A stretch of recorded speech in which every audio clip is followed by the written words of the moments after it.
Мемлекет басшысы Қасым-Жомарт Тоқаев Түркістанда өткен ұлттық құрылтайда яссауи мұрасына қатысты жұмыстардың барлығы әлемдік деңгейде жүргізілуі керектігін айтқан болатын. Осыған орай яссауи мұрасы атты республикалық насихаттық шара жүзеге асырылуда.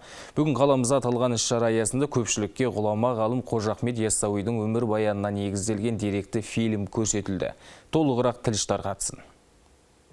Бүгін Түркістан қаласында көпшілікке Яссауи ізімен атты сюжетті деректі фильмі таныстырылды.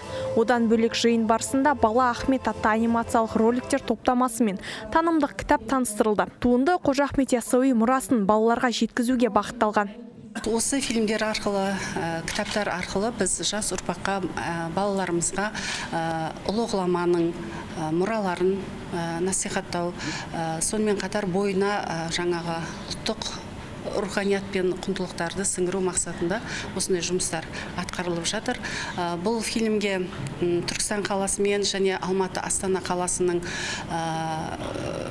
киногерлері мен аниматорлары атсалысты. Сонымен қатар Батырхан Дәуренбеков, Жәнібек Оразалы, Азамат Ерназар сынды республикамызға белгілі режиссерлар және осы фильмдердің сценарийін белгілі жазушы, драматург Сая Қасымбек апайымыз атсалысқан. Фильмде деректі материалдар сюжеттік бейнемен баяндалды. Тарихты тереңінен түсіндіру үшін Қазақстан, Түркия, Өзбекстан және Қырғызстан ғалымдар атсалысқан. Ұзақтығы 25 минут. Жобаға кино саласының белді мамандары тартылып, технологиядағы заманауи әдістер қолданылған. Түсірілім жұмыстары Қазақстан мен Түркияда өткен. Міне, Яссауидің 63 жасқа келіп қыл өткен түсуінің себебі де осы болса керек. Қожа Ахметтің қылуетте неше жыл уақыт өткізгені туралы нақты дерек жоқ.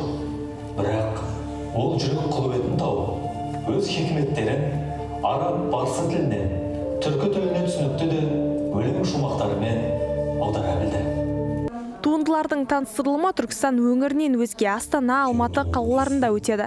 Сондай-ақ республикалық телеарналар мен әлеуметтік желі арқылы да таралмақ. Сонымен қатар облыстық мәдениет және туризм басқармасына қарасты оңтүстік фильм арқылы аудан, қала және облыс орталығындағы білім ошақтарында кеңінен насихатталады.